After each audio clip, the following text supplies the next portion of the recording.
आजच्या व्हिडिओमध्ये आपण पुढील चॅप्टर बघणार आहे, प्रकरण 3. याच्या आधी आपण दिसले सरांचे पुस्तक आहे. हे दिसले सरांच्या पुस्तकामधून आपण 2 चॅप्टर संपवले होते. आता आजचा जो आहे तो आपला प्रकरण 3 म्हणजे तिसरा चॅप्टर आहे. दिसले सरांच्या पुस्तकाची जी सिरीज आहे ज्यामध्ये आपण 2 चॅप्टर कव्हर केलेले त्याची सेपरेट प्लेलिस्ट बनवलेली आहे. तिथून तुम्ही सर्व व्हिडिओ जे आहे ते आधीचे बघू शकता. आणि आज आपण तिसऱ्या चॅप्टरला सुरुवात करणार आहे. तर सर्वात पहिले तुम्ही ते दोन व्हिडिओ पण बघून घ्या, जेणेकरून तुमचे बेसिक कन्सेप्ट जे आहेत ते कव्हर होतील. आजचा धडा जो आहे तो दारिद्र्य, बेरोजगारी आणि विकास. तर आपल्याला कंबाईनच्या दृष्टीने जर बघितलं तर दारिद्र्य आणि बेरोजगारी हा चॅप्टर आहे. डेव्हलपमेंट हा जो आहे तर यासाठी एक सेपरेट पुस्तक देखील आहे, देसले सरांचे पार्ट 2. तर आपण हा तिन्ही पण जो कन्सेप्ट आहे त्या सर्व यामध्ये कव्हर करणार आहे. तर सुरुवात करूया आपण आजच्या व्हिडिओला. तर सर्वात पहिल्यांदा बेसिक कन्सेप्ट त्यांनी सांगितलेला आहे. गेल्या वेळची जी रिव्हिजन होती ती निर्देशांक. निर्देशांक म्हणजे GDP ते GN आहे, GI आहे. मागील प्रकरणामध्ये आपण बघितलं होतं बघा, GDP ते NNP, दरडोई उत्पन्न, ही संकल्पना बघितली. ही संकल्पना आता पुढे न्यायची आहे. पर्यावरणाचा विचार करायचा या ठिकाणी, म्हणजेच ग्रीन GDP या निर्देशांकाची माहिती देखील घेतली होती. तसेच वैयक्तिक स्तरावरील अपुऱ्या उत्पन्नाच्या परिस्थितीला दारिद्र्य म्हणतात. आता दारिद्र्याची या ठिकाणी सिंपल व्याख्या केली आहे. काय? वैयक्तिक स्तरावरील अपुऱ्या उत्पन्नाच्या परिस्थितीला दारिद्र्य म्हणतात. तर दारिद्र्यामध्ये काय येतं, तर पहिल्यांदा उपासमार दारिद्र्य, बहुआयामी दारिद्र्य मोजणारे अनुक्रमे GHI म्हणजे ग्लोबल हंगर इंडेक्स, HCR म्हणजे हेड काउंट रेशिओ आणि MPI म्हणजे मल्टी डायमेन्शनल पॉवर्टी हे निर्देशांक आहेत. लक्षात ठेवा, हे अनुक्रमे आहे. म्हणजे दारिद्र्यासाठी जे आहे ते ग्लोबल हंगर इंडेक्स, तसेच जे 2 नंबरला या ठिकाणी आहे काय, दारिद्र्यासाठी जे आहे ते उपासमारसाठी असेल, आणि मल्टी डायमेन्शनल पॉवर्टी म्हणजेच बहुआयामी दारिद्र्य हे मेजर करण्यासाठी निर्देशांक आहेत. पुढील आपण बघूया कन्सेप्ट आता. दारिद्र्याच्या संबंधित बेरोजगारी मोजणारा बेरोजगारी दर म्हणजे अनएम्प्लॉयमेंट रेट हा महत्त्वाचा दर आहे, आपल्याला या प्रकरणात शिकायचा आहे. तसेच राष्ट्रीय उत्पन्नापेक्षा दरडोई क्रयशक्ती, आरोग्य, शिक्षण मोजून मानव विकास दृष्टिकोनाचं परीक्षण करणारा HDI म्हणजे ह्युमन डेव्हलपमेंट इंडेक्स हा निर्देशांक पण यामध्ये आहे. तर निर्देशांक NNP दरडोई उत्पन्न यापेक्षा आर्थिक विकास दर्शवणाऱ्या तुलनेत उच्च आणि गुणात्मक निर्देशांक आहे. तर समावेशक विकास दृष्टिकोन असणारा म्हणजेच IHDI, त्यालाच inequality adjusted human development index किंवा GDI जेंडर डेव्हलपमेंट इंडेक्स असेल, तर हे निर्देशांक जे आहेत ते HDI पेक्षा तुलनेने उच्च निर्देशांक आहेत. तर या सर्व निर्देशांक जे आहेत ते पण आपण या प्रकरणामध्ये शेवटी सर्व कव्हर करणार आहे. तर ह्याच्यामध्ये आता स्टार्टिंगला त्यांनी दिलेलंच आहे, तर आपण हा चार्ट बघूया. पहिल्यांदा हा चार्टकडं लक्ष द्या. ह्याच्यामध्ये काय दिलेलं आहे, तर उत्पन्न जे मोजण्यासाठी निर्देशांक वापरतात उत्पन्न मोजण्यासाठी, तर त्याला तर उत्पन्न कशासाठी वापरतात? GDP, GNP, NNP आणि NDP यासारख्या गोष्टी. पर्यावरणासाठी कोणता निर्देशांक आहे, तर ग्रीन GDP जो आहे तो त्याच्यामध्ये येतो. उत्पन्नाचा अभाव नसेल तर GHI, मग अशा आपण बघितलं होतं global hunger index, HCR head count ratio वगैरे, किंवा MPI हे ह्याच्यामध्ये येतं. दरडोई क्रयशक्तीमध्ये जे आहे, किंवा आरोग्य या ठिकाणी, किंवा शिक्षण याच्यामध्ये HDI येतो म्हणजे ह्युमन डेव्हलपमेंट इंडेक्स. तसेच असमानता जर असेल तर त्याच्यासाठी IHDI म्हणजेच आपण मग असे बघितला होता जो उच्च प्रकारचा निर्देशांक आहे HDI पेक्षा, inequality adjusted human development index. तसेच लैंगिक समानता यासाठी जो आहे तो GDI किंवा GII हा निर्देशांक आहे तो वापरला जातो. हे सर्व निर्देशांक आपण पुढील येणाऱ्या पॉईंटमध्ये कव्हर करणार आहे. तर हा झाला बेसिक कन्सेप्ट ह्या चॅप्टरच्या रिलेटेड काय आहे ते. आता आपण सुरुवात करूया दारिद्र्य. तर पहिल्यांदा दारिद्र्याचे निर्देशांक घेऊया. इंडिकेटर्स ऑफ पॉवर्टी त्याला आपण म्हणतो. तर पहिल्यांदा कन्सेप्ट आहे बघा, उपासमार. उपासमार म्हणजे काय, आपण सुरुवातीपासून जाऊ. यांनी एक्झाम्पल दिलं आहे. धरमपूर नावाच्या खेड्यात काही कुटुंब राहतात. सरजू आणि त्यांचे कुटुंब भिक्षा मागतात. एके वेळेचे अन्न मिळणे हे देखील कुटुंबाला अवघड आहे. कुठल्याही परिस्थितीने दारिद्र्याची गणना केली तर सरजूचे कुटुंब जे आहे ते दारिद्र्य रेषेखालीच मोडेल. हालाकीच्या परिस्थितीमुळे या कुटुंबात बालकुपोषित आणि बालमृत्यूचे प्रमाण देखील जास्त असते. सरजूच्या दारिद्र्याची तीव्रता मोजणारा योग्य निर्देशांक म्हणजे उपासमारीचा निर्देशांक, त्यालाच आपण हंगर इंडेक्स असं म्हणतो.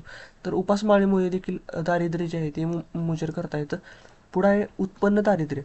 तर ह्याच्यामध्ये काय आहे, राम हातमजुरी करणारा एक ग्रामीण मजूर आहे. अगदीच उपासमार नसली तरी शरीराला आवश्यक असणारा म्हणजेच 2400 कॅलरी इतक्या मिळवण्याइतकं अन्न खरेदी करण्याची त्याची क्षमता नाही. लक्षात ठेवा. अलग समिती यामध्ये अलग समिती आणि लकडवाला समितीने अशा कुटुंबांना दारिद्र्य रेषेखालील कुटुंब असे म्हटले. अर्थात सरजूचे कुटुंब जे आहे याच्यामध्ये निकष काय आहे तर अन्न न मिळणे. यापेक्षा अन्न मिळतंय पण किती अल्प उत्पन्न असल्यामुळे पुरेसे अन्न मिळत नाही, त्यामुळे जे आहे ते उत्पन्न दारिद्र्य या गटामध्ये मोडत आहे. तसेच पुढील एक्झाम्पल बघा. श्याम हा हातमजूर करणारा आणखीन एक मजूर आहे. तो कुटुंबाला पुरेसे अन्न मिळवण्याइतके कमवू शकतो, परंतु कुटुंबातील सदस्यांना लागणारा शिक्षणाचा खर्च असेल किंवा आरोग्याचा खर्च असेल करण्याइतका तो कमवू शकत नाही. म्हणजेच तेंडुलकर समितीच्या या ह्याच्यानुसार जो श्याम आहे तो देखील श्यामचे कुटुंब देखील दारिद्र्य रेषेखाली कुटुंब आहे. कारण का याच्यामध्ये दोन गोष्टी ज्या आहेत त्या ऍड केल्या आहेत, शिक्षण आणि आरोग्याचा खर्च. आता शेवटचं ह्यामध्ये आपण बघितलं तेंडुलकर समितीचा होता अहवाल, त्यानुसार हे एक्झाम्पल दिलेलं होतं श्यामचं. पुढील एक्झाम्पल. अनिल स्वयंरोजगारीत ग्रामीण तरुण आहे. तो कुटुंबासाठी पुरेसे अन्न, शिक्षण किंवा आरोग्य देऊ शकेल इतका कमावतो, परंतु त्या पलीकडील काही सुविधा जसे की निवारा असेल, कपडे, प्रवास यावरती खर्च करण्याइतपत तो कमवू शकत नाही. तर निवारा, कपडे किंवा प्रवास या सर्व गोष्टी आहेत खर्च करू शकत नाही. म्हणजे रंगराजन समितीने सांगितलेल्या सूचनांतर्गत जो अनिल आहे तो देखील दारिद्र्य रेषेखालील कुटुंबामध्ये गणला जाईल. तर या सर्व उत्पन्न दारिद्र्य या संकल्पना होत्या. एक एक एक्झाम्पल घेऊन त्यांनी सांगितलं होतं, खूप भारी एकदम समजलेलं आहे. पुढील आता आपण बघूया बहुआयामी दारिद्र्य म्हणजे काय. बहुआयामी दारिद्र्य म्हणजे शंकर त्याच्या कुटुंबाला पुरेसे अन्न, शिक्षण, आरोग्य, मूलभूत सुविधा असतील पुरवू शकेल इतका कमावू शकतो. रंगराजन समितीनुसार शंकर दारिद्र्य रेषेखाली मोडत नाही, बरोबर आहे. परंतु शंकरच्या कुटुंबाला पुरेसे अन्न मिळाले तरी पोषक अन्न मिळतंय का नाही हे महत्वाचं आहे. तर शिक्षणावर खर्च करू शकतो पण पुरेसे शिक्षण मिळू शकतंय का हे पण बघितलं पाहिजे. तसेच आरोग्यावर देखील खर्च करू शकतो पण तरी देखील बालमृत्यू होत आहेत. घरी येऊ शकण्याइतपत कमवू शकत असला तरी संपत्ती किंवा सुविधांचा त्या ठिकाणी अभाव आहे. तसेच पुरेसे इंधन नाही, वीज नाही, तसेच प्यायला स्वच्छ पाणी नाही, स्वच्छता नाही. थोडक्यात उत्पन्नदृष्ट्या शंकर दारिद्र्य रेषेवर असला परंतु राहणीमानाचा जर विचार केला तर तो गरीबच म्हटले जाईल. UNDPने राहणीमानाच्या सर्व आयामांचा विचार करून बहुआयामी निर्देशांक म्हणजेच मल्टी डायमेन्शनल पॉवर्टी इंडेक्स ही विकसित केली आहे संकल्पना. तर ह्याच्यामध्ये काय येते आपण आता बघितलं, ज्या ठिकाणी राहणीमानाचा दर्जा आहे तो विचारात घेतला जातो. तर ह्या ठिकाणी UNDPने ही संकल्पना मांडली होती की मल्टी डायमेन्शनल पॉवर्टी इंडेक्स म्हणजेच MPI त्याला असं म्हणतो, बहुआयामी निर्देशांक. ह्यामध्ये त्यांनी दिलेलं आहे बघा, चार्टमध्ये त्यांनी खूप भारी दिलेलं आहे एक्सप्लेन करण्यासाठी. आता पहिला एक अन्न देखील मिळू शकत नाही, म्हणजे त्याच्यामध्ये उपासमार निर्देशांक, बालमृत्यू दर होतो. तसेच अन्नासाठी उत्पन्न आहे म्हणजे कॅलरी मिळतात, म्हणजेच अलग व लकडवाला कार्यगट. तर अन्नासाठी उत्पन्न आहे, तसेच शिक्षणासाठी उत्पन्न आहे, आरोग्यासाठी उत्पन्न आहे. तर ह्याच्यामध्ये तेंडुलकर समितीचा आहे. तर अन्नासाठी उत्पन्न, शिक्षणासाठी उत्पन्न आहे, सुविधांसाठी आहे, तर त्याला रंगराजन समितींचा निर्देशांक आहे. तसेच काही गोष्टी आहेत याच्यामध्ये बहुआयामी निर्धनता निर्देशांकामध्ये पोषण, शिक्षण, बालमृत्यू आणि राहणीमान, जे आपण शंकरचं एक्झाम्पल बघितलं. UNDPने जी संकल्पना मांडली होती राहणीमानाचा विचार करून जे आहे ते दारिद्र्य रेषा ठरवली जाईल. आपण ह्या सर्व कन्सेप्ट आहेत दारिद्र्य रेषेखालील ज्या गोष्टी होत्या, तेंडुलकर समिती असेल किंवा रंगराजन समिती असेल, ते ह्याच्यामध्ये सर्व समित्या दिलेल्या आहेत. जसं PD ओझा असेल, दांडेकर समिती असेल, अजून भरपूर जो आहे तो चॅप्टर आहे आपला. हे सर्व बेसिक माहिती या ठिकाणी दिलेली होती. आता आपण न्यू पॉईंट घेऊया, उपासमार. उपासमार जाणून घेण्यासाठी जागतिक उपासमार निर्देशांक समजला पाहिजे. तर जागतिक उपासमार निर्देशांक म्हणजे त्याला ग्लोबल हंगर इंडेक्स असं म्हणतो. कोण मोजते तर 2006 मध्ये अमेरिका स्थित IFPRI म्हणजे international food policy research institute आणि जर्मनीमधील 2 संस्थांनी GHI विकसित केला होता. तर 2007 मध्ये आयरिश संस्था यांनी देखील एकत्र येऊन हा केला आहे. तुम्हाला विचारतील ह्याचा कसा मोजला जातो, तर हा जो आहे तो त्याच्यासाठी 3 आयाम असतात. लक्षात ठेवा, 3 आयाम आणि 4 निर्देशांक या विचारात घेतात आणि त्यानुसार जो आहे तो global hunger index find out केला जातो. पहिला आहे त्याच्यामध्ये प्रत्येक आयामाला 1/3 भाग दिलेला आहे. पहिला आहे अपुरा अन्न पुरवठा. म्हणजे अन्न पुरवठा अपुरा होतो हे मोजण्यासाठी लोकसंख्येतील कुपोषण हा निर्देशांक मोजला जातो. तर पुढे बालकुपोषण हे ठरवलं जातं, हा देखील एक आयाम आहे. तर यासाठी 2 पद्धतीने मोजतात. पहिला आहे शुष्क कुपोषण, म्हणजे उंचीनुसार अपुरे वजन असणारी बालके, आणि खुरटे कुपोषण म्हणजे वयानुसार अपुरी उंची असणारी बालके, यानुसार ठरवलं जातं. तसेच नेक्स्ट आहे बालमृत्यू, म्हणजे 5 वर्षाखालील बालकामधील मृत्यू दर विचारात घेतला जातो.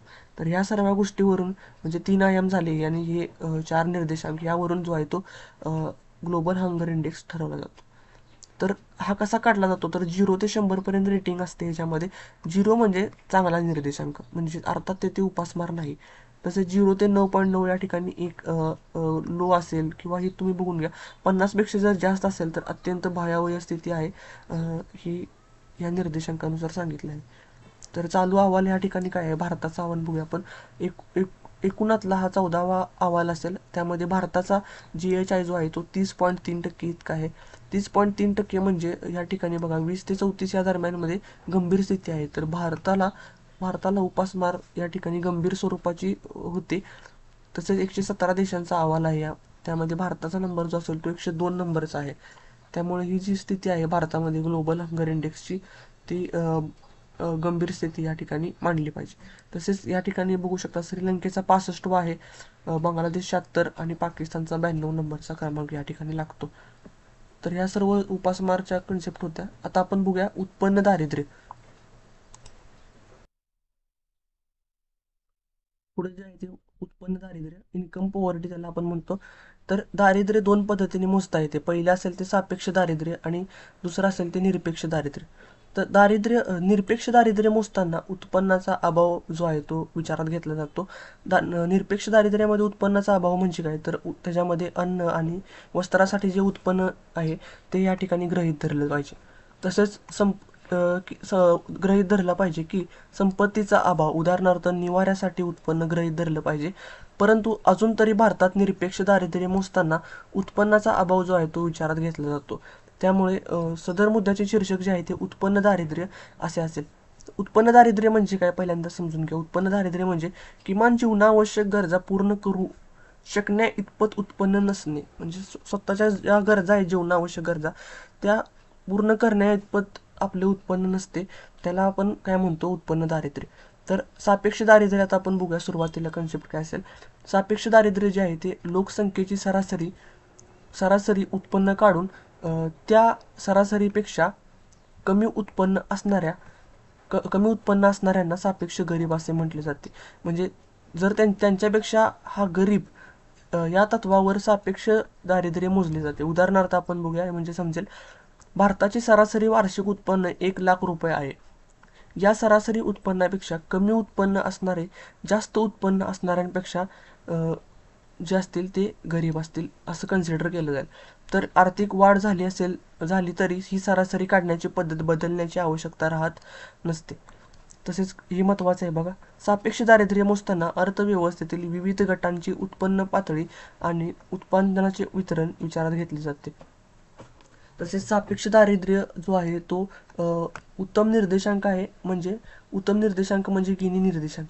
पहिल्या प्रकरणामध्ये आपण अभ्यासले होते उत्पन्न पंचम गुणोत्तर आणि पाल्मा गुणोत्तर हे देखील सापेक्ष दारिद्र्य दर्शवतात. आपण हे पुढे बघणार आहे, पंचम गुणोत्तर आणि पाल्मा. तसेच गिनी निर्देशांक पण बघणार आहे. तसेच गिनी निर्देशांक सुचविणारा कॉरेडो गिनी आणि लॉरेन्स वक्ररेषा मांडणारा मॅक्स लॉरेन्स, पाल्मा गुणोत्तर सुचवणारे पाल्मा हे सापेक्ष दारिद्र्य मोजणारे तज्ज्ञ होते. तर उत्पन्न असमानता दूर करणे हे सापेक्ष दारिद्र्याचे वैशिष्ट्य किंवा उद्दिष्ट आहे. उत्पन्नाची असमानता दूर करण्याचे उद्दिष्ट जे आहे ते सापेक्ष दारिद्र्याचे असते. आणि हे जे आहे ती लोकांची सरासरी आहे वर्षाची, ते काढून ठरवले जाते कंपॅरिझन करून उत्पन्नामध्ये. तर यामध्ये आता कन्सेप्ट बघूया आपण. दारिद्र्यात कोण, तर लोकसंख्येच्या सापेक्ष दारिद्र्य पहिल्यांदा बघा या ठिकाणी चार्टमध्ये. लोकसंख्येच्या सरासरी उत्पन्नापेक्षा कमी उत्पन्न असणारे जे लोक आहेत ते सापेक्ष दारिद्र्य यामध्ये मोडतात. तर निरपेक्ष दारिद्र्य म्हणजे काय, किमान जीवनावश्यक गरजा पूर्ण करू शकत नाहीत त्यांना निरपेक्ष दारिद्र्य म्हणतात. म्हणजे त्याच्यामध्ये अन्न, वस्त्र, निवारा ज्या असतील त्या वस्तू ते घेऊ शकत नाहीत, त्यांना ॲब्सोल्यूट पॉवर्टीमध्ये येतात ते. तर या निकषात बदल काय आहे, आर्थिक वाढ झाली तरी हे बदलत नाहीत. पण निरपेक्ष दारिद्र्य जे आहे ते आर्थिक वाढीबरोबर बदलत जातात. काय विचारात घेतले जाते तर सापेक्ष दारिद्र्यामध्ये उत्पन्न पातळी विचारात घेतली जाते, उत्पन्न वितरण विचारात घेतलं जातं. निरपेक्षमध्ये किमान उत्पन्न किती आहे, किमान खर्च किती क्षमता आहे हे विचारात घेतात. योग्य निर्देशांक आहे मेजर करण्याचा सापेक्ष गिनी निर्देशांक, तर निरपेक्ष दारिद्र्य मोजण्यासाठी उत्पन्न दारिद्र्य विचारात घेतले जाते. संबंधित व्यक्ती आता तुम्हाला सांगितलं ते आहेत. निरपेक्ष दारिद्र्यामध्ये एक महत्त्वाची व्यक्ती आहे, लक्षात ठेवा, सुरेश तेंडुलकर या ठिकाणी. आता आपण निरपेक्ष दारिद्र्य ही संकल्पना बघू. आता चार्टमध्ये बघितलंच होतं तरी देखील निरपेक्ष दारिद्र्य. निरपेक्ष दारिद्र्य म्हणजे त्याला आपण इंग्लिशमध्ये म्हणतो ॲब्सोल्यूट पॉवर्टी. किमान जीवनावश्यक गरजा, उदाहरणार्थ असतील अन्न, वस्त्र, निवारा इत्यादी पूर्ण करू शकण्या इतपत कमावू न शकणाऱ्याला निरपेक्ष गरीब म्हणता येईल. उदाहरणार्थ 1973-74 मध्ये नियोजन आयोगाने ग्रामीण भागासाठी 2400 कॅलरी दैनिक जो आहे तो खर्च या ठिकाणी दिला होता. तर दरडोई अन्न हे किमान जीवनावश्यक मानलं ठरले. एवढे कॅलरी मिळवण्यासाठी समजा 4 पोळ्या खाव्या लागत असतात आणि 4 पोळ्यांसाठी समजा लागणारा गहू जो आहे तो 1.68 रुपयांनी मिळत होते. तर 1.68 रुपये कमवू न शकणाऱ्या माणसाला नियोजन आयोगाने काय म्हटले होते, गरीब या ठिकाणी म्हटले होते. तर या पद्धतीने नियोजन आयोगाला 1973-74 मध्ये भारतामध्ये 56% जे आहे ते दारिद्र्य आढळले. या पद्धती मोजणी ही जी आहे ती निरपेक्ष मोजणी केली होती. तर 2400 कॅलरी प्रतिदिन हे निरपेक्ष मानक ठरले होते. तर हे झालं कॅलरीच्या आधारित मोजलेलं निरपेक्ष दारिद्र्याचं उदाहरण. तर आर्थिक वाढ तथा विकास होत असताना निरपेक्ष मानक देखील विकसित करत राहावे लागते. भारतात सुरेश तेंडुलकर समितीने ठळकपणे सांगितले आहे. निरपेक्ष दारिद्र्य मोजताना अर्थव्यवस्थेतील गटांचे किमान उत्पन्न तथा किमान खर्च क्षमता जी आहे ती विचारात घेतली जाते. तर निरपेक्ष दारिद्र्य मोजताना शिरगणती म्हणजे हेड ऑफ काउंट रेशो जे आहे ते प्रमाण काढले जाते. तर ह्या ज्या आहेत ते आपण मगाशी बघितल्याप्रमाणे निरपेक्ष पद्धतीच्या सुचवलेले काही व्यक्ती आहेत. तसेच दारिद्र्य दूर करणे हे निरपेक्ष दारिद्र्याचे उद्दिष्ट होते. लक्षात ठेवा, दारिद्र्य दूर करणे म्हणजे निरपेक्ष दारिद्र्य असेल आणि उत्पन्नातील असमानता जी आहे ती दूर करणे म्हणजे त्यामध्ये सापेक्ष दारिद्र्य हा कन्सेप्ट येतो. तर वरील कारणामुळे भारताने नियोजनात सापेक्ष दारिद्र्य दूर करायला उत्पन्न असमानता दूर करण्यासाठी न्यून महत्त्व दिले आहे. तर निरपेक्ष दारिद्र्य दूर करण्यासाठी अत्यंत अधिक महत्त्व या ठिकाणी दिलेले आहे. तर भारतासारख्या विकसनशील किंवा नायजेरियासारख्या अविकसित देशांना निरपेक्ष दारिद्र्य मोजण्याची आहे ती गरज भासत असते. त्यामुळे या ठिकाणी जे आहे ते आपल्या भारतामध्ये निरपेक्ष दारिद्र्य ही कन्सेप्ट वापरली जाते. तर नॉर्वेसारख्या ठिकाणी अतिविकसित देशामध्ये जे आहे ते प्रत्येकाचाच किमान जीवनावश्यक खर्च पूर्ण झाल्यासारखा आहे. त्यामुळे त्या देशामध्ये विकसित किंवा सापेक्ष दारिद्र्य मोजायला वाव असतो. आता आपण बघूया विविध तज्ज्ञांनी केलेली दारिद्र्य गणना. ह्याच्यामध्ये काही व्यक्ती आहेत त्यांनी दारिद्र्य गणना केली होती भारताच्या स्वातंत्र्यापासून. तर त्या सर्व गोष्टी आपण ह्यामध्ये कव्हर करणार. तर पहिल्यांदा आहे आपण एक एक करून जाऊया. कोणी कोणी प्रयत्न केला होता, तुम्हाला देखील हा देखील प्रश्न आला होता. पहिले असेल PD ओझा यांनी, त्याचबरोबर VM दांडेकर यांनी, निळकंठ रथ, BS मिनास, PK वर्धन, मॉन्टेंग अवलिया, तसेच गौरव दत्त, मॉर्टिन आणि LR जैन तसेच सुरेश तेंडुलकर यांनी दारिद्र्य मोजण्याचे प्रयत्न केले होते. तर ह्याच्यामध्ये पहिली समिती जी असेल ती PD ओझा समिती. PD ओझा समिती यांनी दारिद्र्य मोजण्यासाठी जे आहे ते 2250 कॅलरी दैनिक दरडोई निरपेक्ष मानक सुचवले होते. एवढे कॅलरी अन्न खरेदी करण्यासाठी 1960-61 मध्ये मासिक दरडोई खर्च जो यायचा तो विचारात घेतला गेला. तर ग्रामीण भागासाठी तो 8 ते 11 रुपये, तर शहरी भागासाठी तो 15 ते 18 रुपये इतका होता. तर या पातळीला दारिद्र्य रेषा म्हणतात. एवढा खर्च करू न शकणारे दारिद्र्य रेषेखाली म्हणजे बिलो पॉवर्टी लाईन जी आहेत व्यक्ती या ठिकाणी येते. तर त्यानुसार दारिद्र्याचे प्रमाण ग्रामीण भागामध्ये 51%, तर शहरी भागामध्ये 7.4% आढळले. एकूण दारिद्र्य होते भारतामध्ये ते 44% या ठिकाणी आढळले होते.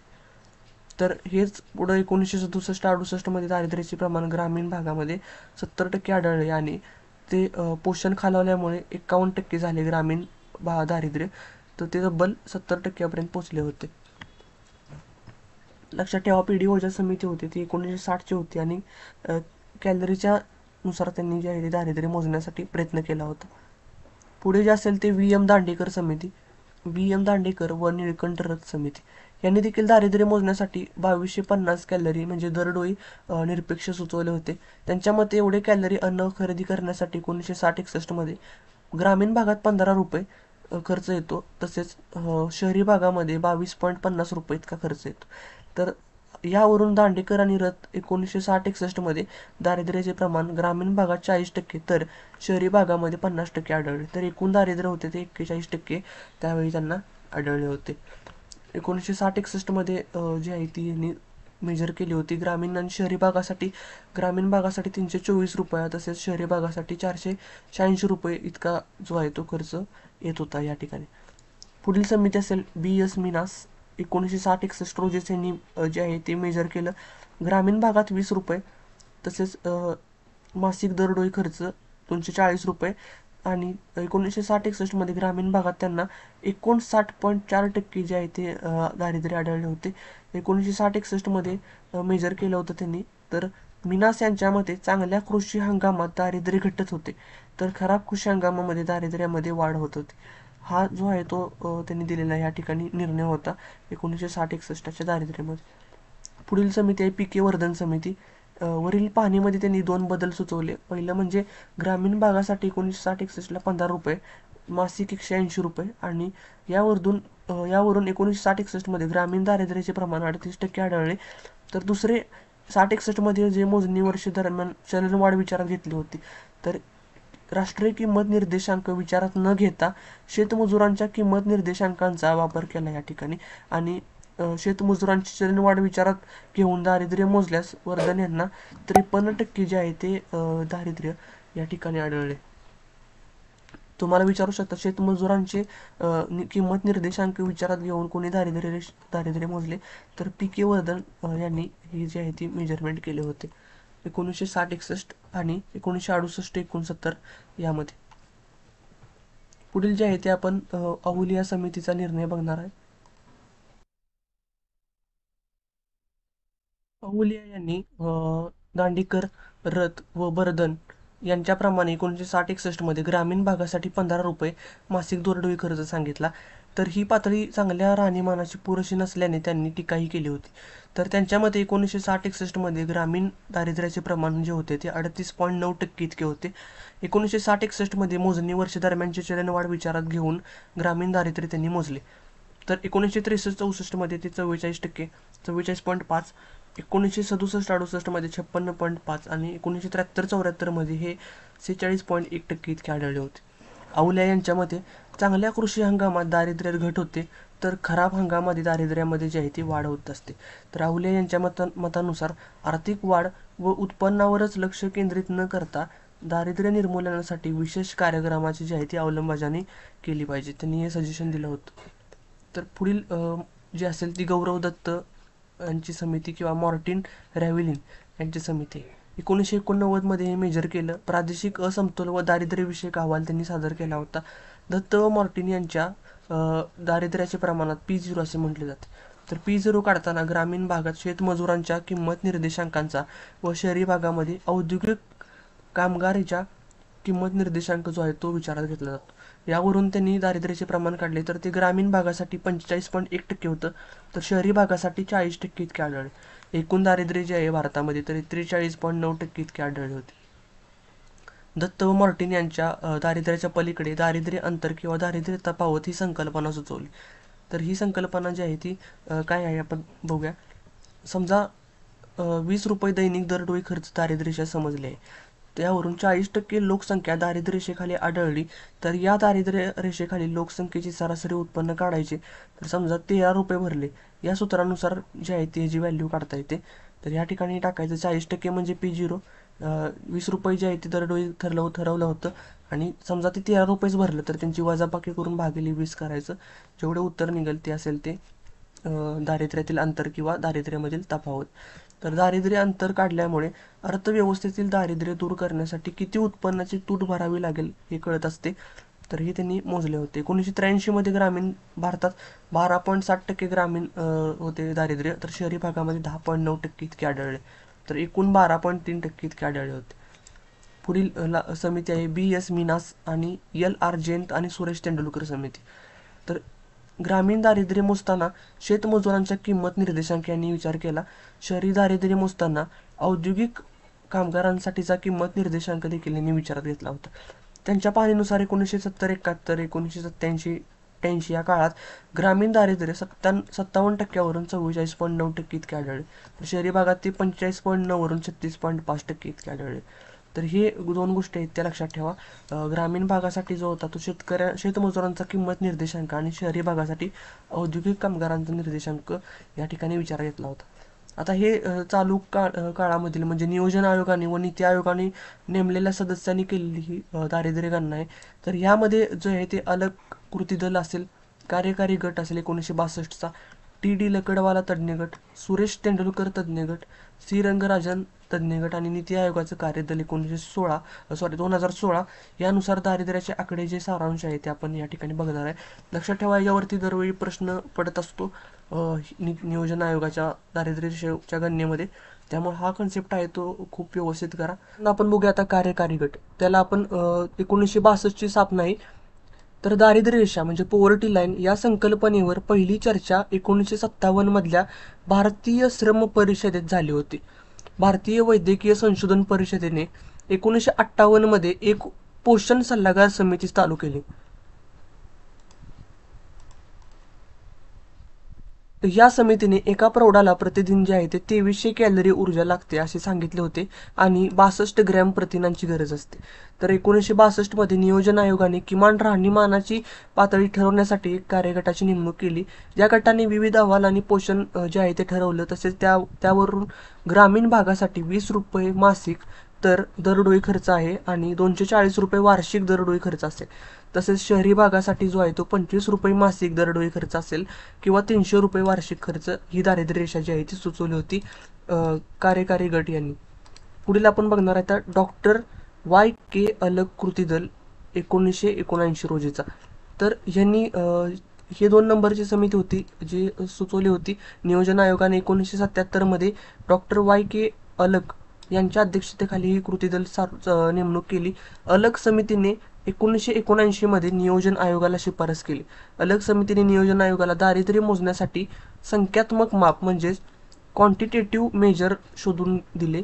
या मापनाचा वापर जो आहे तो 6व्या पंचवार्षिक योजनेचा मसुदा तयार करण्यासाठी वापरण्यात आला होता. तुम्हाला विचारू शकतात 6व्या पंचवार्षिक योजनेचा मसुदा तयार करण्यासाठी कोणत्या जो आहे समितीचा अहवाल मोजण्यात आला. तर दारिद्र्य मोजण्यासाठी यांनी संख्यात्मक माप जे आहे ते मोजलं होतं. तर अलग समितीने काय सांगितलं, किमान जीवनावश्यक गरजा म्हणजे अन्न, दारिद्र्य मोजण्याच्या टोपलीत अन्न हा एक महत्त्वाचा घटक बसवला. अन्न ही संकल्पना उष्माधारित करून ग्रामीण भागासाठी ती 2400 कॅलरी सांगितली होती. 2400 कॅलरी प्रति व्यक्ती प्रतिदिन आणि शहरी भागासाठी तेच 2100 कॅलरी प्रति व्यक्ती प्रतिदिन असे ठरवण्यात आले होते. तर या पद्धतीचा वापर करून 1993-74 मध्ये UNESCOच्या 28व्या फेरीतील आकडेवारीवरून दारिद्र्याचे आकडे जे आहे ते काढण्यात आले. ग्रामीण भागासाठी 2400 कॅलरी मिळवताना 49.09 एवढे रुपये लागतात. हे दरडोई खर्च आहे. तर ग्रामीण भागासाठी सांगितलं 49.09 ही दारिद्र्य रेषा ठरवण्यात आली. तर शहरी भागासाठी 2100 कॅलरी मिळवण्यासाठी 56.64 रुपये जे आहे ते मासिक दरडोई खर्च घेण्यात आला होता. अलग यांनी सुचवलेल्या निकषानुसार भारतातील दारिद्र्य जे आहे ते 54.9% इतके आढळले. तर ग्रामीण भागामध्ये तेच 56.4% आणि शहरी भागामध्ये ते 49% आढळले होते. तर एकूण 32.1% 1 कोटी लोकसंख्या जी आहे ती दारिद्र्य रेषेखाली होती. ग्रामीण भागातील 26.1 कोटी लोकसंख्या असेल आणि शहरी भागातील 6 कोटी लोकसंख्या जी आहे ती दारिद्र्य रेषेखाली होती. पुढील कार्यगट जो आहे तो किंवा समिती आहे ती त्याची माहिती दरवेळी विचारतात. TD लकडवाला तज्ज्ञ गट 1993चा आहे. वरील अलग समितीने सुचवलेल्या त्याच्यामध्ये 2 अडचणी येत होत्या, त्या अडचणी दूर करण्यासाठी ही सुचवली होती. तर 1973-74 जे आहे ते आधारभूत वर्ष यांनी मांडले आणि दारिद्र्य मोजायचे असल्यास CSOच्या किंमत निर्देशांक यांनी वापरला होता. लक्षात ठेवा CSOचा किंमत निर्देशांक यांनी वापरला. हा किंमत निर्देशांक GDP मोजताना संयुक्तित ठरू शकतो पण दारिद्र्य मोजताना नव्हे. तसेच अलग समितीने सुचवलेल्या पद्धतीनुसार राष्ट्रीय स्तरावरील दारिद्र्य रेषा ग्रामीण भागासाठी 49.9 आणि शहरी भागासाठी 56.64 जशाच्या तसे राज्य स्तरावरील दारिद्र्य मोजताना वापरल्या जात होत्या. वेगवेगळ्या राज्यासाठी जसं की 2400 कॅलरी किंवा 2100 कॅलरी मिळवण्यासाठी वेगवेगळा खर्च येऊ शकतो हे विचारात घेतले नव्हते. त्यामुळे ज्या दोन अडचणी होत्या मेजर करताना, ह्या दोन मेजर अडचणी होत्या. CSOचा किंमत निर्देशांक घेतला नव्हता विचारात. तसेच वेगवेगळ्या राज्यासाठी वेगवेगळा जो आहे तो दारिद्र्य रेषेचा मार्ग त्यांनी सुचवला नव्हता. प्रत्येक राज्यासाठी एकच सांगितलं होतं.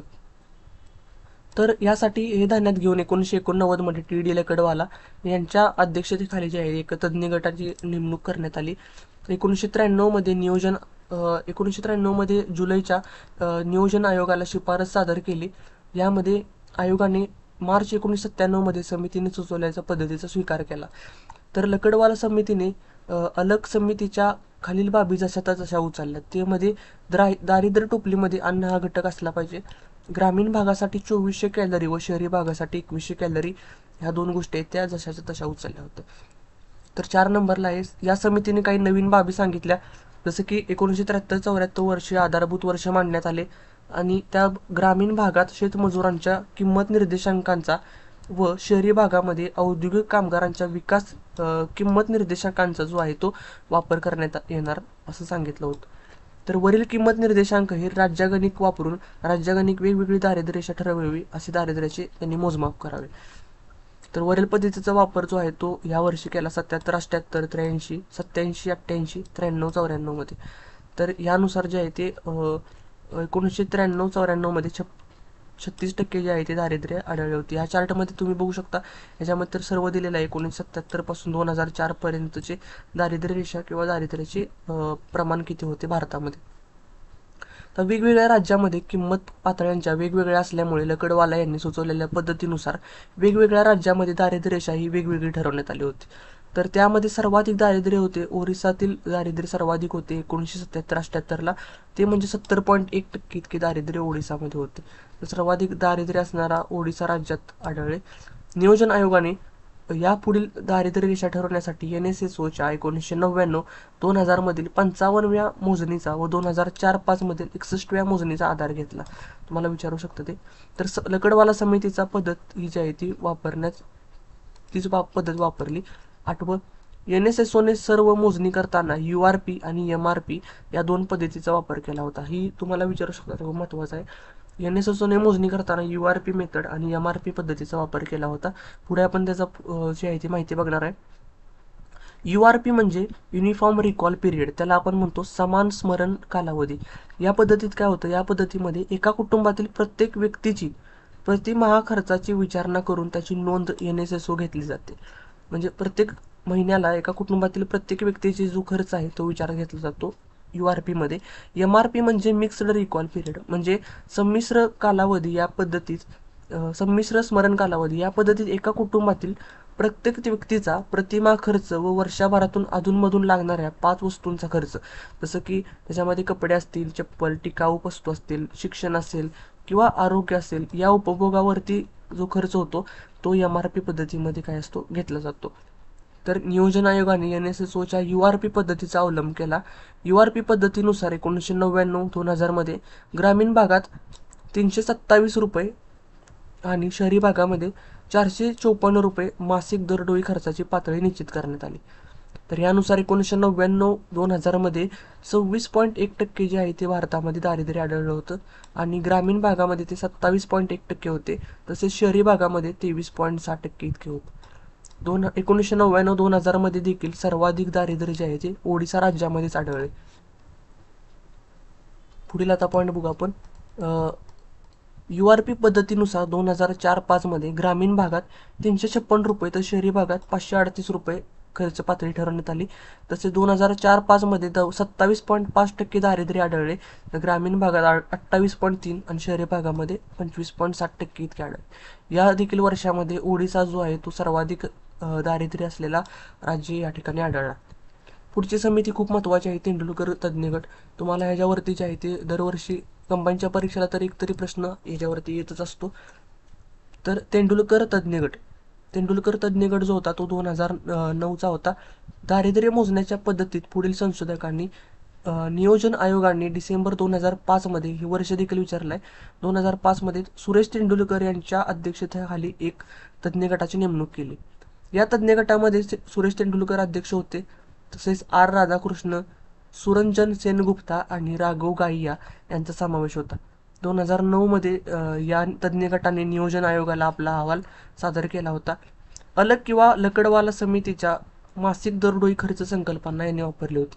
लक्षात ठेवा, मासिक दरडोई संकल्पना यांनी वापरली. तेंडुलकर समितीने देखील मासिक दरडोई खर्च असेल ही संकल्पना वापरली. तर या पद्धतीमध्ये आधीच्या दारिद्र्य मोजण्यासाठी 3 त्रुटी होत्या, त्या दाखवून दिल्या. त्या 3 त्रुटी आपण बघूया. पहिली त्रुटी असेल 1973-74 पासून दारिद्र्य टोपलीत मोजला जाणारा अन्न घटक. कॅलरी मूल्य हा एकच घटक होता, जो आता कालबाह्य झाला होता. दारिद्र्य रेषा मोजण्यासाठी कॅलरी मूल्यच विचारात घेतले गेले.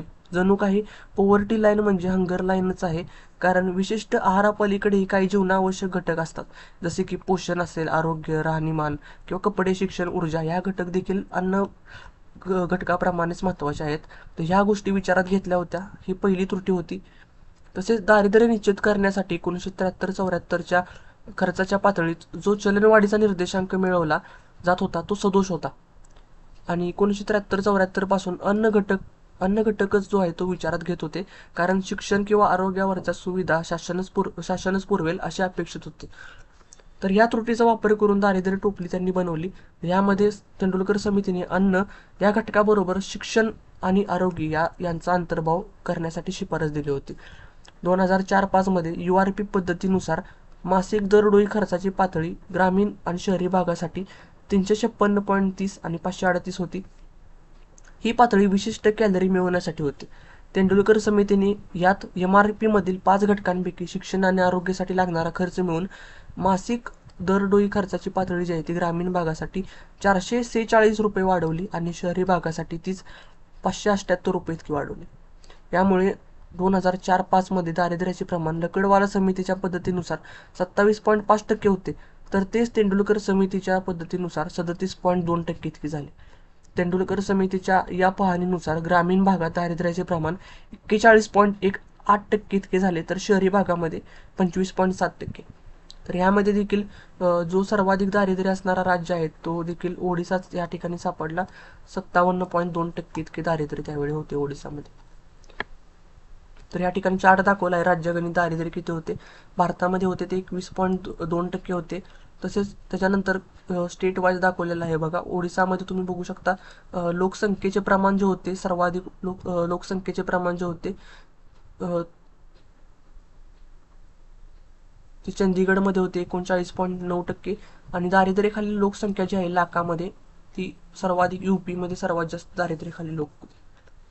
तर छत्तीसगड या ठिकाणी 39.9% जे आहे ते दारिद्र्याखालील लोकसंख्येचे पर्सेंटेज होते. 2009-10 मधील युनेस्कोच्या 66व्या मोजणीअंतर्गत तेंडुलकर पद्धतीने ही जी आहे ती प्रसिद्धी दिली. ग्रामीण भागासाठी 772 रुपये म्हणजेच 22.4 रुपये 40 पैसे दरडोई आणि शहरी भागासाठी मासिक दरडोई खर्चाची पातळी 859.6 रुपये इतकी ठरवण्यात आली. यावरून 2009-10 मध्ये भारतात 29.8% दारिद्र्य आढळले होते. हा प्रश्न खूप महत्त्वाचा आहे. तेंडुलकर समितीच्या अहवालानुसार 2009-10 मध्ये भारतामध्ये एकूण दारिद्र्य जे आहे ते 29.9% इतके आढळले, तर तेच ग्रामीण भागासाठी 33.8% व शहरी भागासाठी 20.9% आढळले. सर्वाधिक दारिद्र्याचे प्रमाण हे बिहारमध्ये होते त्यावेळी. तर यानुसार ग्रामीण भागासाठी मासिक दरडोई खर्चाची पातळी 816 रुपये असेल, 26 रुपये प्रति खर्च, आणि शहरी भागासाठी असेल ती 1000 रुपये, 32 रुपये दैनिक दरडोई खर्च असा होता. यावरून 2011-12 मध्ये भारतात एकूण 21.9% दारिद्र्य जे आहे ते आढळले. लक्षात ठेवा, 2009-10 मध्ये हे होते 29.8% आणि 2011-12 मध्ये हे झाले 21.9%. तर ग्रामीण भागामध्ये 25.7% होते, तुम्हाला कंबाईनला प्रश्न आला होता. तसेच शहरी भागासाठी 13.7% इतके आढळले. तर उत्तर प्रदेश लोकसंख्या असलेला सर्वाधिक दारिद्र्य रेषेखालील जो होता राज्य होते. उत्तर प्रदेशामध्ये सर्वाधिक म्हणजेच 5.98 कोटी लोकसंख्या जी आहे ती दारिद्र्य रेषेखाली आलेली. त्याचबरोबर त्यानंतर बिहार, मध्य प्रदेश आणि महाराष्ट्राचा नंबर आहे. दारिद्र्य रेषेखालील प्रमाण विचारात घेतल्यास ते सर्वाधिक छत्तीसगडचे होते. आता तुम्हाला मगाशी सांगितलं होतं. त्यानंतर दादरा नगर हवेली असेल किंवा झारखंड हे स्टेट होतं.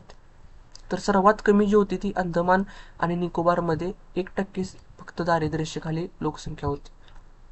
त्याच्यानंतर आता महत्वाची समिती आहे श्रीरंगराजन तज्ञ गट.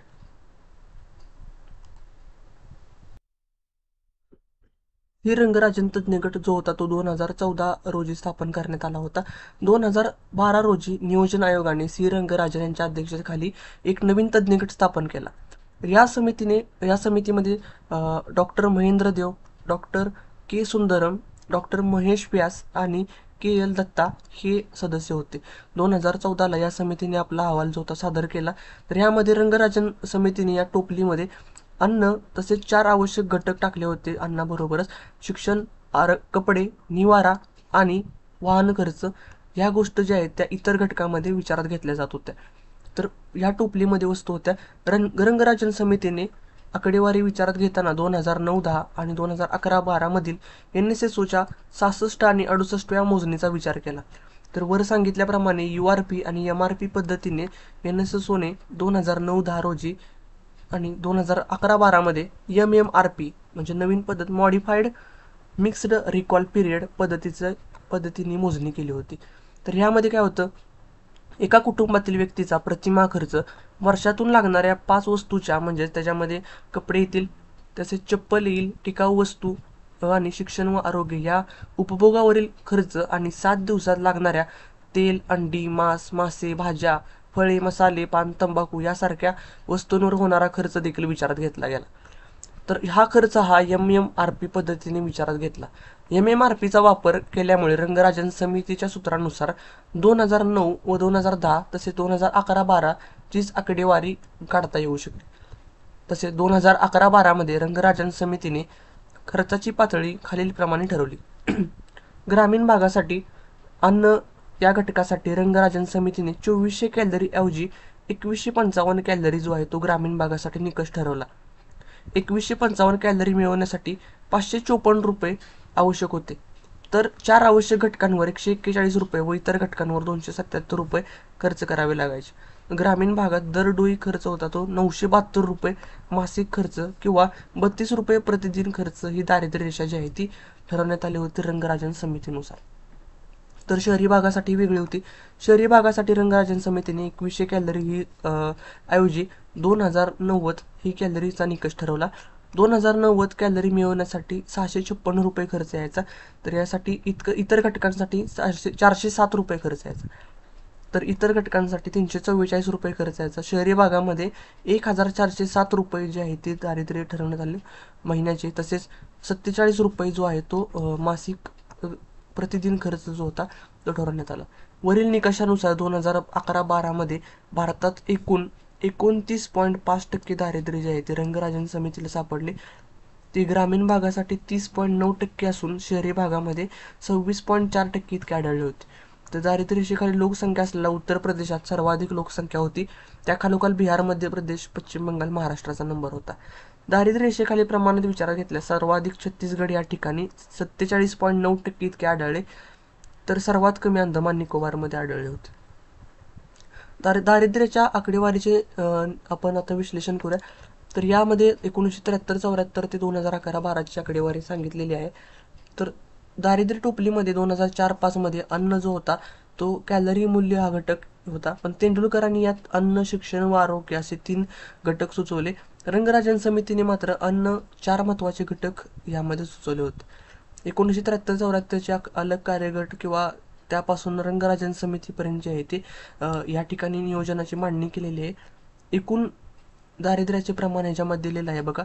1973-74 मध्ये चार्टमध्ये अलग कार्यगटानुसार ग्रामीण दारिद्र्य होते ते 49.9% असतील. असे सर्व त्यांनी 1977 पासून 2011-12 पर्यंत सर्व दिलेले आहे. यामध्ये तेंडुलकर समितीने दिलेले महत्वाचे अन्न, शिक्षण व आरोग्य या गोष्टी विचारात घेऊन अन्न व इतर गोष्टी विचारात घेऊन रंगराजन समितीने तर यासाठी 816 आणि रंगराजन समितीने 972 रुपये खर्च सांगितला होता.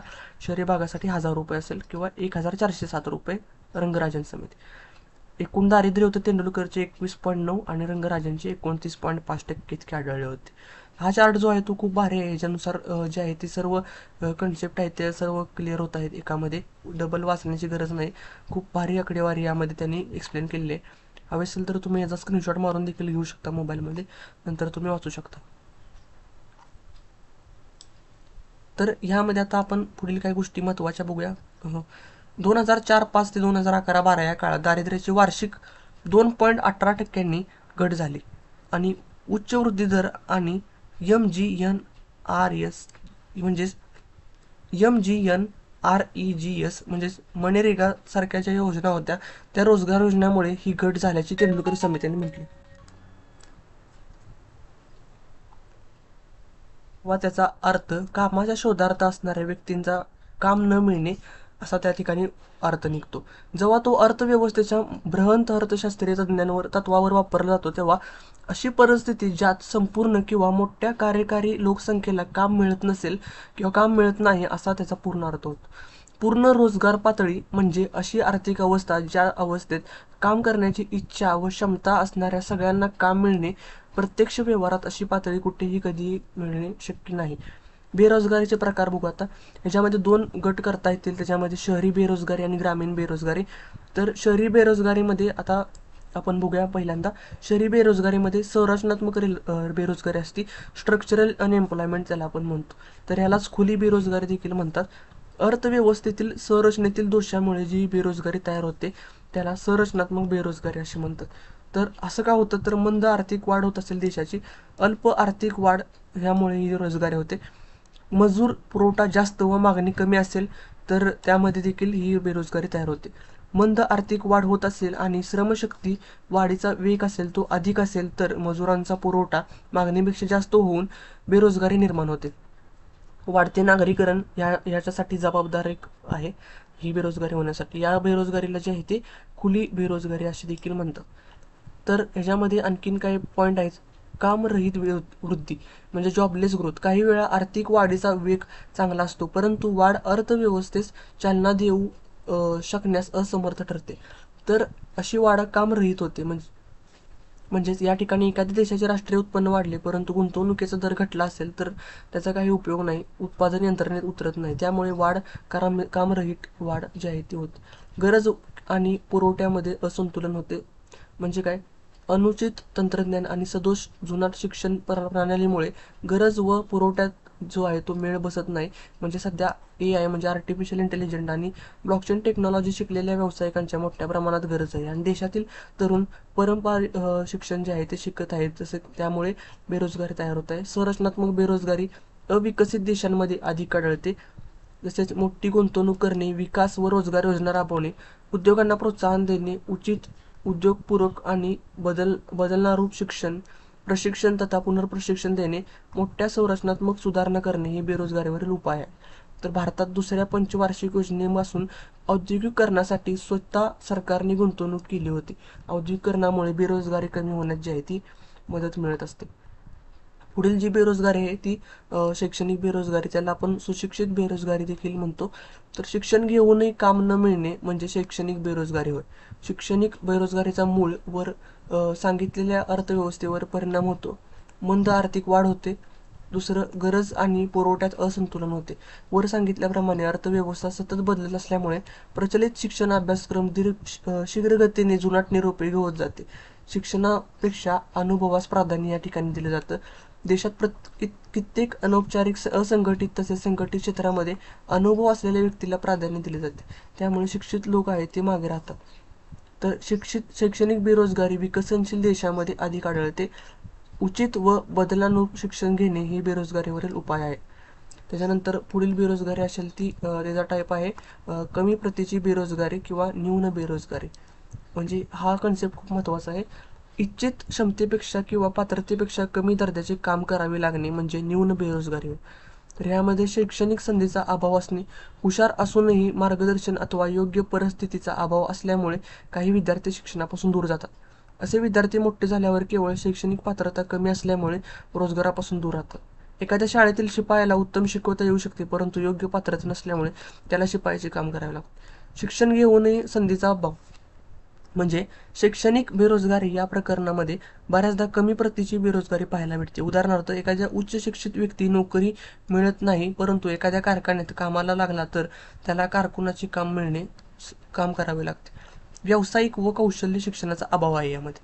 यंत्र व उद्योगपूर्वक कौशल्य येत नसल्यामुळे यामध्ये न्यूनच काम करावे लागते, त्यामुळे हे होते.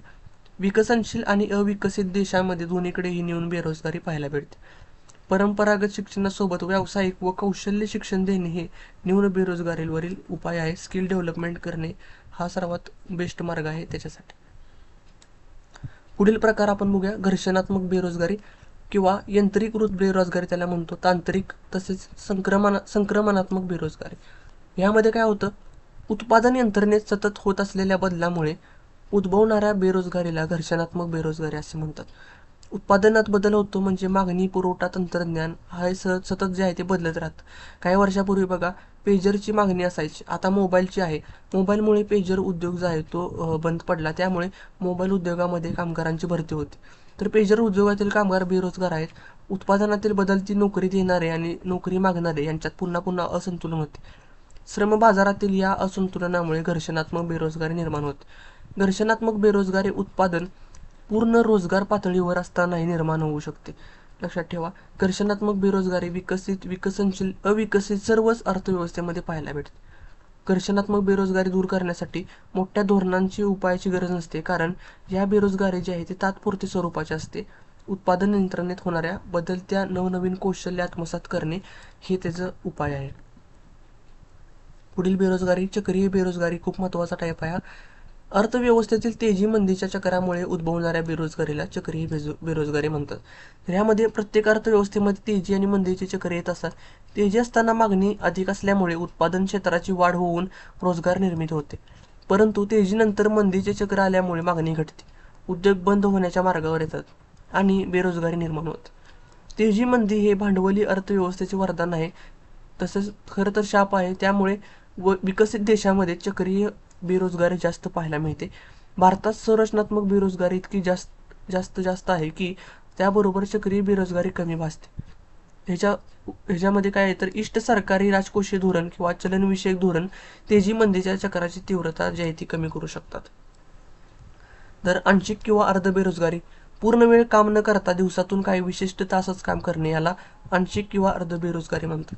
अर्धवेळच काम उपलब्ध असणे, पूर्ण वेळ काम करण्यापेक्षा कौशल्य नसणे किंवा गरजेपेक्षा अधिक श्रम उपलब्ध असणे ही अर्ध बेरोजगारीची कारणे आहेत. अल्पकालीन बेरोजगारी किंवा चिरकालीन, तसेच त्याला जुनाट बेरोजगारी आपण म्हणतो आता, न्यू टाईप. शहरी भागात एकवटलेल्या उद्योग यंत्रणेत मंदीमुळे वर सांगितल्याप्रमाणे चक्रीय बेरोजगारी होते. अल्पकालीन मंदीमुळे जे आहे ते, तसेच दीर्घकालीन मंदीमुळे चिरकालीन बेरोजगारी निर्माण होते.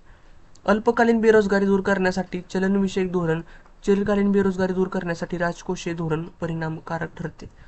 तर ही जी आहे ती बेरोजगारी कशी कमी करता येईल हे सांगणे जे आहे ते कठीण आहे. पुढील बेरोजगारी, अंगभूत बेरोजगारी, बिल्ट इन अनएम्प्लॉयमेंट. जमीन, श्रम किंवा भांडवल या उत्पादनाचे घटक आहेत. नुकतेच श्रम मुबलक असेल आणि जमीन, भांडवल यांचा तुटवडा असेल तर बेरोजगारीला अंगभूत बेरोजगारी असे म्हणतात. म्हणजे पुरेशा भांडवलाचा पुरवठा आणि स्रोताचे उपलब्धीकरण केल्यास अंगभूत बेरोजगारी जी आहे ती कमी करता येऊ शकेल. तर ग्रामीण भागातील बेरोजगारीमध्ये कोणता प्रकार आहे ते बघू. ग्रामीण भागामध्ये हंगामी बेरोजगारी किंवा मोसमी बेरोजगारी, म्हणजे याच्यामध्ये वर्षभरातून बहुतांश महिने काम न मिळणे किंवा हंगामी बेरोजगारी त्याला असे म्हणतात. मोसमी पावसातील अवलंबता, भारतीय शेती मोसमी पावसावर अवलंबून आहे, त्यामुळे शेतीत 8 महिने बेरोजगारीची परिस्थिती असते. भारतात निम्म्याहून अधिक लोकसंख्या शेतीवर अवलंबून आहे. 60% निव्वळ लागवड क्षेत्र जे आहे ते पर्जन्यश्रेयी आहे, त्यामुळे मोसमी बेरोजगारीची व्याप्ती आणखीन जास्त व गंभीर आहे. भारतात ग्रामीण कृषी क्षेत्रात हंगामी बेरोजगारी तर आहेच, कृषी आधारित उद्योगाची व्याप्ती मोठी असल्यामुळे कृषी आधारित उद्योगांमध्ये देखील जी आहे ती बेरोजगारी पाहायला मिळते. उदाहरणार्थ साखर कारखाने देखील हंगामी बेरोजगारी मध्ये मोडत असतात. तर यामध्ये कोणत्या येतात तर कृषी किंवा कृषी संलग्न कुक्कुटपालन असे हे आहे, या उद्योगाला जे आहे ते प्रोत्साहन देणे गरजेचे आहे. तसेच मनरेगासारख्या योजना राबवणे गरजेचे आहे. सिंचन क्षमता वाढवणे हे देखील ह्या बेरोजगारीवरती उपाय आहेत. पुढील आता आपण बेरोजगारीचा टाप बघू. प्रच्छन्न किंवा अदृश्य छुपी बेरोजगारी. आता ह्यामध्ये काय, वर रोजगारीत दिसणाऱ्या काही व्यक्ती व्यवहारात बेरोजगार असतात. या पद्धतीच्या दिसून न येणाऱ्या बेरोजगारीला प्रच्छन्न किंवा छुपी बेरोजगारी असे म्हणतात. भारतातील कृषीवरील अधिक अवलंबूनता अशा बेरोजगारीचे प्रमुख कारण आहे. रॅग्नर नर्से यांनी छुपी बेरोजगारी ही संकल्पना मांडली होती. 2011-12च्या जनगणनेनुसार कृषीवर 54.7% लोकसंख्या जी आहे ती अवलंबून आहे. म्हणजे कृषी क्षेत्रात आवश्यकतेपेक्षा जास्त लोक काम करतात. खरे तर इतक्या लोकांची तिथे आवश्यकता नसते. अशा कामातून एखाद दुसरा माणूस काढून टाकला तरी कामावर किंवा त्याच्या उत्पादकावर काही परिणाम होत नाही. हे अतिरिक्त लोक उगाच कृषी क्षेत्रातील भागीदार होतात आणि उत्पन्न घटवतात. या अतिरिक्त लोकांची सीमांत उत्पादकता असते ती शून्य असते. विचारते तुम्हाला कोणत्या बेरोजगारीमध्ये अतिरिक्त लोकांची सीमांत उत्पादकता ही शून्य असते, तर प्रच्छन्न किंवा छुपी बेरोजगारी. अविकसित व भारतासारख्या विकसित देशामध्ये प्रचंड बेरोजगारी पाहायला भेटते. भारतात शहरीपेक्षा ग्रामीण भागामध्येही जास्त आहे. तर या ठिकाणी काय करायचं, तर कृषीपूरक व कृषीतर रोजगार संधी मिळवून देणे, शैक्षणिक स्तर उंचावणे हे त्याच्यावरती उपाय असू शकतात. कार्यकारी वयोगट तसेच बेरोजगारीमधील लोकसंख्या. NSO जे आहे ते मोजतं अंतर्गत कार्यकारी गटात असणारे. NSO रोजगार व बेरोजगारी विषयक नमुने गोळा करून बेरोजगारीची आकडे मोजत असते. तर कार्यकारी गटामध्ये 15 ते 64 वर्ष वयोगटातील कार्यकारी गट समजला जातो. तर बेरोजगारी मोजण्यापूर्वी 0 ते 14 वर्ष जो वयोगट आहे म्हणजे बालक आणि 65 वयावरील जो व्यक्ती आहे त्याला वृद्ध असे समजले जाते, त्यांना वगळावे लागतात. यामधून 2011च्या जनगणनेनुसार भारतात 121 कोटी लोकसंख्या आहे. त्या लोकसंख्येपैकी 37.24 कोटी बालक आहेत आणि 7.808 कोटी हे वृद्ध लोकसंख्या आहे. त्यामुळे भारतामध्ये 76.77 कोटी लोकसंख्या म्हणजे 63 कोटी लोकसंख्या जी आहे ती कार्यकारी वयोगटात येते. तर यामध्ये श्रमशक्ती दुसरा पॉईंट, वरील कार्यकारी वयोगटापैकी शिक्षण घेणारे विद्यार्थी असतील, केवळ घरकाम करणारे व्यक्ती असतील, विशेषतः महिला, कार्यकारी वयोगटातील परंतु पेन्शनवर असणारे व्यक्ती असतील, काम करण्यास असमर्थ किंवा अपंग व्यक्ती असतील, या देखील विचारात घेतल्या जातात. काही आजारपणामुळे काम करण्यास असमर्थ व्यक्ती असतात, हे देखील यामध्ये वगळले जाते. तर श्रमशक्ती म्हणजे आर्थिकदृष्ट्या सक्रिय असलेली लोकसंख्या. तर US म्हणजे युज्युअल स्टेटस पद्धतीनुसार 2011-12मध्ये 48.37 कोटी व्यक्ती श्रमशक्तीत मोडत होत्या. यामध्ये जे आहे ते श्रमशक्तीचं कसं काढलं जातं, लेबर फोर्स पार्टिसिपेशन रेट म्हणजे किती लोक जे आहेत ते श्रमशक्तीमध्ये सहभागी आहेत, तर त्यामध्ये श्रमशक्ती भागिले एकूण लोकसंख्या गुणिले 100 केले जातात. तर त्यानुसार ही जी आहे 2011-12मध्ये 39.5% इतकी मिळाली होती. तर रोजगारीत लोकसंख्या म्हणजे ज्यांच्याकडे रोजगार आहे, वरील लोकसंख्येत श्रमशक्तीत रोजगार व बेरोजगारीची लोकसंख्या मोडते. म्हणजे रोजगारीत लोकसंख्येमध्ये नियमित रोजगारात असणाऱ्या किंवा स्वयंरोजगारात असणाऱ्या किंवा नैमित्तिक रोजगारात असणाऱ्या यांचा समावेश होतो. न्यून रोजगारीतांना बेरोजगारीच असे म्हटले जाते, म्हणजे अंडर एम्प्लॉयमेंट. तर ह्यामध्ये 47.29 कोटी व्यक्तींना रोजगार मिळाला होता. या रोजगारातील एकूण लोकसंख्येचे प्रमाण काढण्यासाठी WPR म्हणजे वर्कर पॉप्युलेशन रेशो जो आहे तो विचारात घेतला जातो. पुढील महत्त्वाचा पॉईंट आपण बघू, बेरोजगारीतील लोकसंख्या. श्रमशक्तीतून काम मिळालेल्या रोजगारीत लोकसंख्येला वगळले तर बेरोजगारीत लोकसंख्या मिळते. तर ह्यामध्ये या शब्दात अनैच्छिक बेरोजगारी जो आहे तो शब्द वापरला आहे. याचा अर्थ असा होतो की एखाद्या व्यक्तीला काम करायची इच्छा नसेल तर त्याला बेरोजगार म्हणता येणार नाही. आर्थर पिकूच्या मते बेरोजगारी म्हणजे काम करण्याची इच्छा असणे परंतु काम न मिळणे होय. तर ह्याला आपण बेरोजगारी असे म्हणून बेरोजगारी मोजताना 3 तत्वे विचारात घेतात. त्या व्यक्तीची काम करण्याची इच्छा असली पाहिजे. दुसरं, त्या व्यक्तीने काम शोधण्याचा प्रयत्न केला पाहिजे. त्या व्यक्तीमध्ये ती काम करण्याची क्षमता असली पाहिजे. ह्या 3 गोष्टी विचारात घेऊन जो आहे तो कन्सिडर केला जातो. म्हणजे बेरोजगार आणि अनैच्छिक बेरोजगारामध्ये व्यक्ती मोडतात. पहिला आहे काम करण्याची इच्छा असूनही काम न मिळणे, काम करण्याची पात्रता व क्षमता असूनही काम न मिळणे, कामावरून काढून टाकलेले किंवा प्रचलित वेतनावर काम न मिळणारे, न्यून काम मिळणारे, या गोष्टी यामध्ये विचारात घेतल्या जातात. तर यानुसार हा रेट जो होता 0.9% इतका होता. बेरोजगारीचा दर, बेरोजगारीत लोकसंख्येची एकूण श्रमशक्तीचे जे प्रमाण काढले जाते त्याला बेरोजगारीचा दर असे म्हणतात. बेरोजगारीत लोक भागिले श्रमशक्ती गुणिले 100 हे केलं तर असं होतं. तर 2011-12मध्ये जनगणनेवेळी 1.08 कोटी बेरोजगारीत लोकसंख्या होती. तर हीच 2017-18मध्ये हा दर 6.1% इतका झालेला आहे. NSSOची आपण मोजणी आपण बघूया. आता हा खूप महत्त्वाचा आहे. हे तुम्हाला विचारतात डेली, वीकली किंवा काय असतं हे. NSSOची मोजणी तर 5 ते 7 वर्षांनी रोजगारीत जी आहे ती निर्देशांकाचे या ठिकाणी अहवाल सादर करत असते. 1972-73 मध्ये 27वी मोजणी झाली होती, त्या अंतर्गत केली होती. किंवा आता आपण मेन पॉईंटवरती बघू. बेरोजगारी मोजण्यासाठी NSSOने 3 संकल्पना विकसित केल्या. यामध्ये पहिली असेल सामान्य स्थिती, म्हणजे युज्युअल स्टेटस किंवा सामान्य मुख्य स्थिती. ह्यामध्ये वर्षभर काम करू शकणारी श्रमशक्ती किंवा या श्रमशक्तीतील रोजगारीत व बेरोजगारीत लोकसंख्येवर आधारित आकडेवारी असते. ही जी आहे ती आकडेवारी UPS पद्धतीने काढली जाते. म्हणजे यामध्ये अर्थव्यवस्थेतील मुख्य व दुय्यम सर्वच कार्य जे आहे ते विचारात घेतले जातात. यामध्ये काय सांगितलंय तर UPS पद्धतीचं मुख्य प्रिन्सिपल काय आहे, या पद्धतीत वर्षभरात केवळ 2 महिने किंवा त्याहून कमी काम मिळणाऱ्या किंवा कामच न मिळणाऱ्यांना बेरोजगार म्हटले आहे. म्हणजे 2 महिने किंवा त्याहून कमी काम मिळणाऱ्यांना किंवा कामच न मिळणाऱ्यांना बेरोजगार म्हटले. वार्षिक म्हणजे दीर्घकालीन बेरोजगारी मोजत असल्यामुळे US किंवा UPS पद्धतीमुळे चिरकालीन बेरोजगारी जी आहे किंवा हंगामी बेरोजगारी तसेच चक्रीय बेरोजगारीचे आकलन होते. तर या पद्धतीने काढला गेलेला बेरोजगारीचा दर म्हणजे व्यक्ती दर असतो. तो उदाहरण बघूया. रमेश वर्षभर काम शोधत होता. श्रमशक्तीची नोंद A करायची. रमेशला जे आहे ते 5 महिने काम मिळाले असेल तर रमेश रोजगारीत आहे असे समजावे, म्हणून बेरोजगारीचा दर या ठिकाणी 0 येईल. तर दुसरी असेल वर्तमान साप्ताहिक पद्धत, वीकली स्टेटस त्याला आपण म्हणतो. आठवड्याभरात काम करू शकणारी श्रमशक्ती. या श्रमशक्तीमध्ये CWS पद्धतीने काढली जाते. या पद्धतीमध्ये आठवड्यात किमान एकही तास काम न करणाऱ्यांना बेरोजगार असे म्हटले जाते. किंवा CWS पद्धतीमुळे अल्पकालीन बेरोजगारी मिळते, तसेच आंशिक, हंगामी आणि चक्रीय बेरोजगारीचे देखील आकलन होते.